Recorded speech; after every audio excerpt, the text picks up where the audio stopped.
Menanggapi hasil manajer meeting klub Liga 2 pada awal Juni kemarin, manajemen Sriwijaya FC mengusulkan kompetisi Liga 2 musim 2021 ini menggunakan format dua wilayah. Manajemen SFC menilai persaingan antar klub kontestan Liga 2 musim ini lebih kompetitif apabila tim yang bersaing di babak penyisihan grup berjumlah lebih dari rencana awal. Sebelumnya, PSSI merencanakan satu grup di babak penyisihan akan diisi oleh 6 tim kontestan. Manajemen SFC juga menilai format kompetisi dua wilayah tetap bisa diterapkan, meskipun nantinya PSSI akan menggunakan sistem home turnamen pada babak penyisihan grup. Kita mengusulkan format dua wilayah, kita ini kan kompetisi.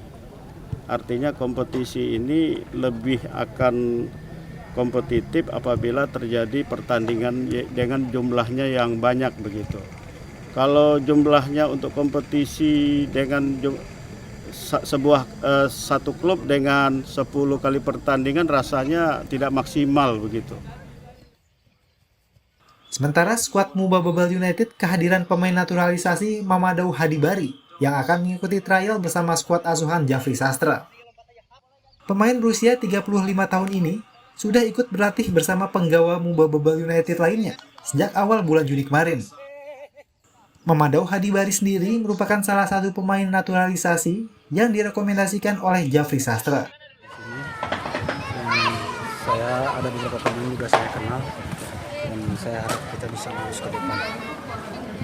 Dan targetnya nantinya saya akan bantu semaksimal mungkin untuk bantu tim. Karena kedatangan saya di sini adalah untuk memajukan mobile. Sebelumnya, Mamadou Hadibari pernah bermain di kompetisi Liga Hong Kong bersama klub Sunhei, South China, hingga Yokohama FC. Mantan pemain timnas Guinea ini bahkan juga pernah bermain di kompetisi Liga Malaysia bersama Terengganu. Nur Muhammad, Kompas TV, Palembang, Sumatera Selatan.